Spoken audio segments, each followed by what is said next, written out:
How are you? Hey, John. How are you? Good to see you. How are you? Cully, how are you fixed? Grinding win against Cardiff, and now you had another break, and now we're back in action for the Scarlets. Yeah, it's a tale of two different cities, really. The first block of games being 13 games in a row, and now you're into kind of segmented areas. So I think we probably saw a bit of that against Cardiff. We're a little bit rusty in certain areas, but yeah, we did grind out the win.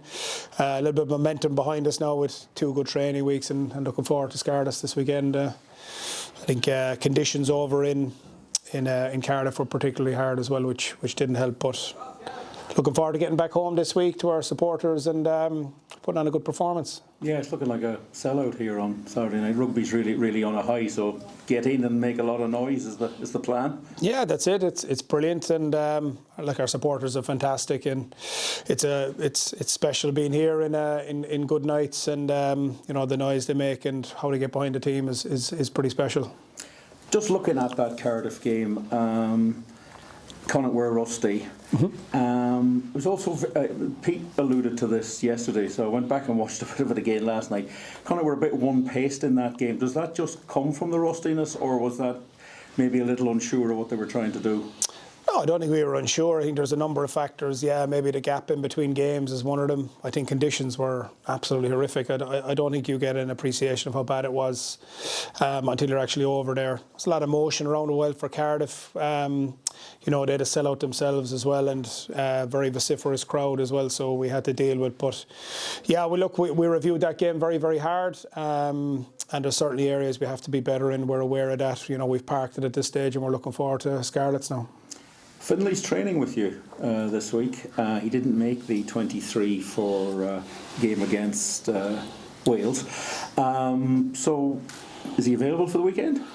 So just as we were about to start scrummaging, we've got a message to say he's been pulled up to Irish camp. So no, he's not. So he just got to do a little bit of running around. So it's great to see him for 2 days. Yeah, trained with us, prepped, but that's the nature of it. If they get a knock or anything like that in camp, then he's called up, and that's where we want to see him. So back in his car and off. Back in his car and off, back up training with Ireland, but and of course adding value up there as the person that he is. Yeah, absolutely.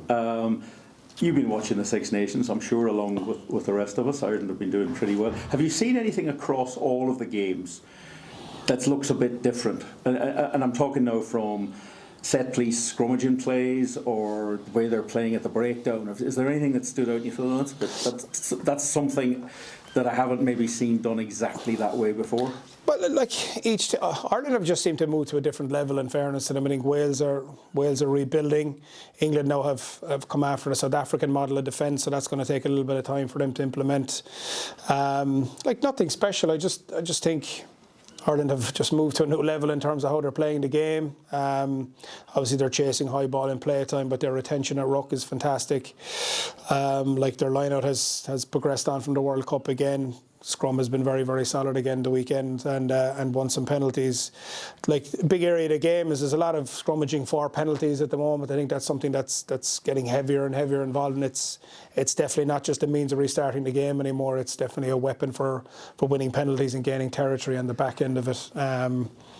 But look, I think it's unfortunate for Italy the weekend as well. It would have been great to see them get a win as well and get a bounce of the ball, but such is life. But I think Ireland are just a little bit ahead themselves, and Scotland will be very interesting on the last day. Yeah, it will be. Very interesting decision by Mr. Piardi. He actually awarded a crooked feed at the scrum. I haven't seen one of those, I don't know in how many years. Were you shocked by that? I just think the less said about that, the better, I think. What do you expect? I mean, look, going down the list of injuries, there is very few forwards missing, so it must be competitive out there now. There must be players tearing at each other in training because they want to play. So how is that, and where are you going, or how do you deal with that? Because they all want a game, and there isn't many games around at the moment. Yeah, and it's definitely, it's a great place for us as coaches to be in. It's definitely driving standards on the pitch. the better you train, the more competition, the better place you are. So we're definitely in that area. It's up to us as coaches to get that balance and blend right. I think we've a lot of fantastic individual players, as you say, in the forwards as well. It's more about getting the blend of a second row, or the blend of a front row or a back row right for us, and that's our challenge as coaches. But yeah, training has been ultra competitive in that area, which is brilliant. Good stuff. Good luck on Saturday. Thank you.